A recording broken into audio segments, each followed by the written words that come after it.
Hi అండి అందరికీ welcome to my channel. ఈరోజు నేను గోడ్చిక్కుడుకాయ ఆలు కర్రీ చేస్తున్నాను. ఈ కర్రీలోకి కొబ్బరి గసాల వేసుకోవాలి. నేను పచ్చి కొబ్బరి తీసుకున్నాను, ఎండు కొబ్బరి కూడా వేసుకోవచ్చు. కొబ్బరి గసాలని మిక్సీ పట్టుకొని పేస్ట్లా చేసుకొని పక్కన పెట్టుకోవాలి. కుక్కర్లో ఆయిల్ పోసుకొని ఆయిల్ వేడయ్యాక ఒక ఆనియన్, ఒక 4 పచ్చిమిర్చి వేసుకొని కొంచెం ఆయిల్లో ఫ్రై అవ్వనివ్వాలి.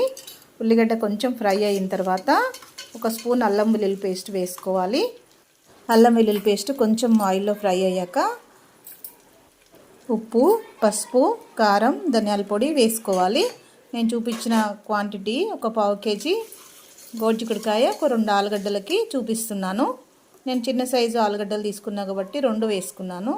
పెద్ద సైజు అయితే ఒకటి సరిపోతుంది. తర్వాత కొబ్బరి గసాల పేస్ట్ పట్టాను కదా, ఆ పేస్ట్ కూడా వేసుకొని కొంచెం ఆయిల్లో ఫ్రై అవ్వనివ్వాలి.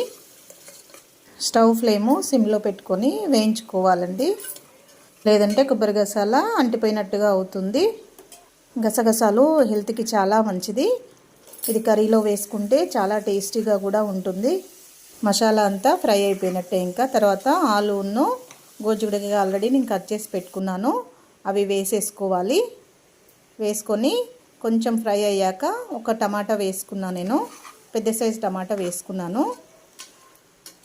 కొంచెం ఫ్రై అయ్యే వరకు మీడియం ఫ్లేమ్లో పెట్టుకొని కొద్దిసేపు ఫ్రై అవ్వనివ్వాలి. ఆయిల్లో ఫ్రై అయ్యాక వాటర్ యాడ్ చేసుకుని కుక్కర్ మూత పెట్టుకోవాలి. ఇలా కుక్కర్లో తొందరగా కర్రీ రెడీ అయిపోతుంది. గోడ్చిక్కుడుకాయ కూడా మంచిగా బాయిల్ అవుతుంది.